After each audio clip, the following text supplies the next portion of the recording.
Welcome to the channel. I am Simran Sahani और आज मैं आपको पढ़ाऊंगी क्लास 12 इंग्लिश की पोयम जिसका नाम है कीपिंग क्वाइट। तो आई होप आपने इससे पहले वाली पोयम माई मदर एट 66 पढ़ ली होगी। नहीं पढ़ी है तो प्लेलिस्ट गिवन है, चैनल से जाके आप उसको पढ़ सकते हो। तो आज की पोयम का नाम क्या है? कीपिंग क्वाइट, यानी कि चुप रहना। डन, समझ गए। अब ये पोयम पढ़ने से पहले हम थोड़ा सा राइटर के बारे में जानते हैं कि वो कौन है, क्या हमें बताने वाले हैं। और बहुत मुश्किल पोयम नहीं है, सिंपल सी पोयम है। चलिए स्टार्ट करते हैं, ठीक है। जल्दी से कमेंट सेक्शन के अंदर जो राइटर है उनका नाम लिख दो। आई नो ये बहुत इजी लगता है बट ना हम लोग भूल जाते हैं। 10-12 पोयम है, नहीं 10-12 चैप्टर है, 6-7 पोयम है, तो कंफ्यूजन हो जाता है। आज अगर आप कमेंट करोगे तो वो हमेशा के लिए याद रहेगा। तो पोएट का नाम है पैब्लो नेरूदा और इस पोयम में उन्होंने हमें क्या कहा है? उन्होंने हमें बोला है कुछ समय चुप रहने के लिए और अपनी लाइफ में जो हम गलतियां कर रहे हैं उनको समझने के लिए। कई बार ऐसा होता है ना, हम बहुत कंफ्यूज हो जाते हैं, हम परेशान हो जाते हैं और हमें लगता है यार इतने सैड क्यों बैठे हम, क्या हो गया हमारी लाइफ में। तो वो कहते हैं कि अगर हम चुप रहेंगे और अपने आप को समझने का मौका देंगे तो it will be very better. Meditation करने को ये हमें बेसिकली कह रहे हैं। तो ये थोड़ी सी समरी अगर आप याद रखोगे, मैं कह रही हूँ तुम्हें पोएम में कुछ भी नहीं आता होगा ना तो एग्जाम में आप अपना आंसर बना के लिख पाओगे सिर्फ इस बात के ऊपर। डन, ठीक है। तो ये पोएट को नोबेल प्राइज भी मिला था, ये चीज भी आप याद रख लो, कहीं अगर पेपर में कहीं हमारे से पूछ लिया जाए। लेट्स स्टडी आवर पोएम, ठीक है। Now we will count to 12। पहली 2 लाइन आती है, पोएट हमें कहते हैं कि हम काउंट करेंगे 12 तक। And we will all keep still, और हम बिल्कुल स्टिल यानी कि बिना हिले डुले रहेंगे। अब काउंट टू 12 पे एग्जाम में क्वेश्चन आता है कि काउंट टू 12 ही क्यों कहा, 13, 14, 15 कहते थे। तो काउंट टू 12 इसलिए कहा क्योंकि 12 एक नंबर होता है यूनिटी का। 12 महीने, 12 ज़ोडिएक साइन, 12 घंटे, तो 12 एक यूनिटी का सिंबल है। और वो सबको कहते हैं कि प्यार से मिल बांट के रहो, तो यूनाइटेड रहने को वो कहते हैं और कहते हैं सब लोग चुप रहो, ठीक है। For once on the face of the earth, face of the earth मतलब पूरी दुनिया के लोगों। Let's not speak in any language, हम किसी लैंग्वेज में नहीं बोलते। लैंग्वेज बोलते क्या होते हैं? डिफरेंसेस आ जाते हैं। मैं हिंदी बोल रही हूँ, कोई पंजाबी बोल रहा है, कोई गुजराती बोल रहा है, कोई इंग्लिश बोल रहा है, सब अलग अलग लैंग्वेज बोलते हैं तो पता चलता है ना ये अलग है हमारे से। तो इसलिए वो कह रहे हैं किसी लैंग्वेज में मत बोलो। Let's stop for 1 second, 1 second रुक जाओ। And not move our arms so much, और क्या कहते हैं? अपने आर्म्स मत हिलाओ। आर्म्स मतलब यहाँ पे हमारी बाजुओं से भी है कि भैया बिल्कुल स्टिल हो जाओ। और दूसरा है एम्यूनिशन से, जो वॉर के टाइम पे बम गोले चलते हैं ना, उन्हें वो कह रहे हैं रुक जाओ, ठीक है। तो इन्होंने यहाँ पे क्या कहा है कि वॉर्स को भी रोक दो। It would be an exotic moment, अब वो कहते हैं कि वो मोमेंट बड़ा एक्सॉटिक यानी कि काफी अलग सा होगा। एक्सॉटिक मतलब क्या है? अलग सा होगा। विदाउट रश, रश मतलब क्या है? जल्दीबाजी, कोई जल्दीबाजी नहीं होगी। विदाउट इंजन्स, कोई इंजन भी नहीं चलेंगे। अब गाड़ी का इंजन, मशीनों का इंजन, सब चीज के इंजन की ये बात करें हैं कि जब सबको 12 सेकंड रुकने को कहा तो ट्रक वाला ट्रक रोक देगा, मशीन वाला मशीन रोक देगा, ठीक है, ट्रेन वाला ट्रेन रोक देगा। We would all be together, अब इस सब में हम सब क्या होंगे? इकट्ठे होंगे, ठीक है।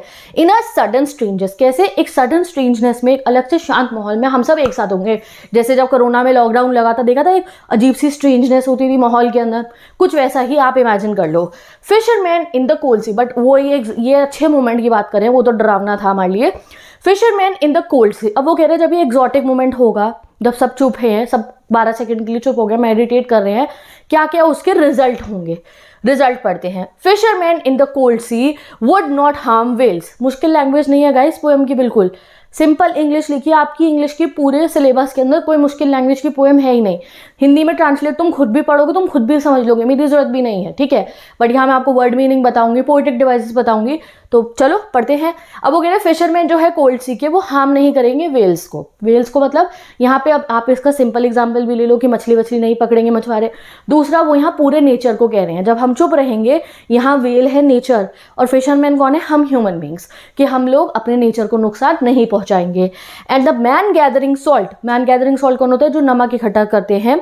Would look at his hurt hands, वो जो सी के पास में नमक इकट्ठा करके है वो भी 2 मिनट रुक जाएगा। और फिर वो अपने हाथ को देखेगा क्योंकि उनके हाथ गल जाते हैं काम कर करके, तो वो भी खुद को एक आप कह सकते हो हील होने का, ठीक होने का टाइम देगा। अब यहाँ पे भी 2 मीनिंग है मैन गैदरिंग सॉल्ट के। मैन गैदरिंग सॉल्ट भी हम ही है, ह्यूमन बींग्स। और जब हम अपने हर्ट हैंड को देख रहे हैं, मतलब जो गलतियां हमने करी है, जो चोट हमें पहुंची है, हम उसको ठीक करेंगे। तो पहले स्टैंजा की इस लाइन में इन्होंने कहा कि नेचर को हार्म नहीं होगा। दूसरा, हम खुद को हार्म नहीं करेंगे जब हम मेडिटेट करके चुप रहेंगे। आगे पढ़ते हैं अब हम। Those who prepare green Wars, अब वो कहते हैं और क्या होगा जब हम 12 सेकंड के लिए चुप रहेंगे? जो ग्रीन वॉर्स करे। ग्रीन वॉर्स मतलब क्या है? नेचर के खिलाफ जो वॉर हो रहा है, global warming and all. War with gas, war with gas होता है वही global warming, green house effect. War with fire, जो असली वाले वॉर हो रहे हैं इतने सारे देशों के बीच में आजकल, ठीक है। विक्ट्री विद नो सर्वाइवर्स, कह रहे वो वाले वॉर जिनमें विक्ट्री विद नो सर्वाइवर होती है। कौन सा वॉर होता है विक्ट्री विद नो, मैं कह रही हूँ ए और बी कंट्री का वॉर हो रहा है और हमने कहा ए कंट्री जीत गई, तो क्या वो जीतते हैं? उसके आगे भी तो लोग मरे होते हैं, सोल्जर शहीद होते हैं, बच्चों के मम्मी पापा मर जाते हैं, बच्चे भी मर जाते हैं, सिटीजन भी मर जाते हैं। तो वो कह रहे हैं वॉर से किसी की विक्ट्री नहीं होती है, तो उन वॉर को भी रोक दो। अब आगे क्या उन्होंने कहा, war with fire, victory with no survivors, put on clean clothes. अब वो क्या कहते हैं, जितने भी सोल्जर्स हैं जो वॉर कर रहे हैं वो क्या करेंगे, क्लीन क्लोथ्स पहनेंगे। यहाँ क्लीन क्लोथ से मतलब है क्योंकि वो वॉर में उनके सारे कपड़े गंदे हो जाते हैं तो नए कपड़े पहने, दूसरा क्लीन क्लोथ्स उनका मतलब है नई सोच लेकर आएंगे। वॉर क्यों हो रहा है, नफरत है ना, तो वो यहाँ नफरत को भूलने को कह रहे हैं। And walk about with their brothers in the shade doing nothing, और क्या करेंगे, अपने ब्रदर्स के साथ यानी कि अपने दुश्मनों को अपना भाई मानेंगे और उनके साथ एक शेड यानी कि पेड़ के नीचे जाएंगे या शांति से एक साथ रहेंगे। डूइंग नथिंग, कुछ भी नहीं करेंगे, एक दूसरे से जो नफरत है उसको भुला देंगे। तो नेक्स्ट उन्होंने क्या कहा, जब हम 12 सेकेंड तक चुप रहेंगे, मेडिटेट करेंगे, तो हमारे मन में से नफरत जो है वो भी निकल जाएगी।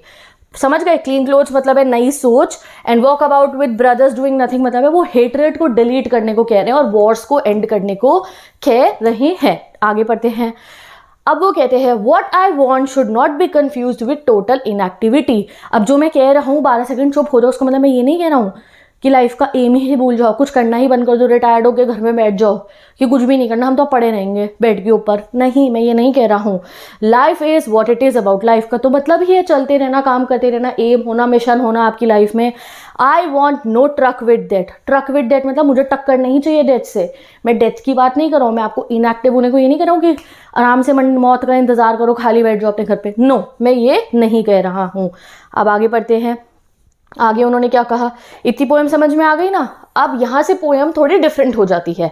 अब वो कहते हैं if we were not so single minded, अगर हम बहुत सिंगल माइंडेड नहीं होते about keeping our lifes moving, अपनी लाइफ को आगे बढ़ाने के लिए, and for once could do nothing, और एक बारी के लिए कुछ ना करे, परहैप्स अ ह्यूज साइलेंस, और जब कुछ नहीं करेंगे और साइलेंट होके बैठेंगे, माइट इंटरप्ट दिस सैडनेस, वो रोक देगी। इंटरप्ट मतलब होता है कोई आपको डिस्टर्ब करते वैसे कुछ टोक देना। This sadness of never understanding ourselves and threatening ourselves with death. तो यहाँ पे उन्होंने बहुत गहरी बात कही है कि आज के ज़माने में हर किसी को आगे बढ़ना है, पैसे कमाने और पैसे कमाने हैं, ये करना है वो करना है। इस सब के बीच में हम लोग अगर कुछ समय के लिए चुप रहेंगे तो एक साइलेंस क्रिएट होगा। उस साइलेंस से जो हमारी लाइफ में एक सैडनेस आ गई है ना, जो हमें लग रहा है कई लोग डिप्रेशन में जा रहे हैं, परेशान है कि यार हम तो कुछ भी नहीं कर पा रहे, तो ये उसके बीच में आ जाएगा और तब हम खुद को समझेंगे। और जो हम अपने आप को डेथ से सराउंड करें, कई लोग इतने परेशान हो जाते हैं कि अपनी लाइफ को एंड करने के बारे में भी सोचने लगते हैं, तो वो हमारा ठीक हो जाएगा अगर हम रोज 12 सेकंड के लिए चुप रहें या मेडिटेट करें, अपनी गलतियों को समझने का मौका दें। चलो अब आगे पढ़ते हैं। क्या कहा उन्होंने नेक्स्ट लाइन्स में, perhaps the earth can teach us. अब वो क्या कहते हैं, अर्थ से सीखो, अर्थ भी ऐसे ही करता है।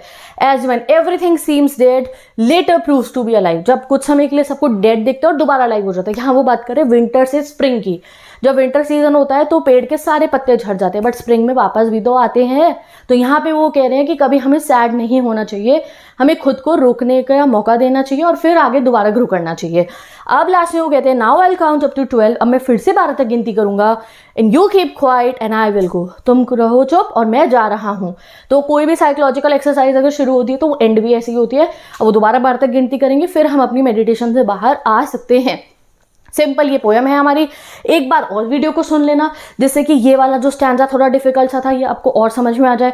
अब बात रही इस पोयम में बहुत सारे वर्ड मीनिंग है, तो डिस्क्रिप्शन बॉक्स चेक करो, मैंने सारे वर्ड मीनिंग पेस्ट कर दिए हैं और नोट्स लिंक पोस्ट करके एक लिंक आपको गिवन होगा जहां मैंने यूट्यूब की कम्युनिटी पे ही इंपॉर्टेंट आपके जितनी भी लाइन्स है वो लिख दी है, समरी सी, और उसके जो पोएटिक डिवाइसेस है पोएम के वो अपलोड कर दिए फुली फ्री ऑफ कॉस्ट। जाओ स्क्रीनशॉट लो, एक कॉपी के अंदर लिख लो, हो गई आपकी तैयारी। नेक्स्ट बात रहती है इंपॉर्टेंट क्वेश्चन की, तो मेरे चैनल पे सिर्फ पोएम्स नहीं, हर एक चैप्टर के पोएम के मोस्ट इंपॉर्टेंट क्वेश्चन गिवन है, जिन्हें अगर आप कवर कर लोगे तो आपको कुछ और पढ़ने की अपने एग्जाम के लिए जरूरत ही नहीं है। आई होप पोएम आपको अच्छे से समझ में आ गई होगी। कोई क्वेरी है तो पूछ सकते हो।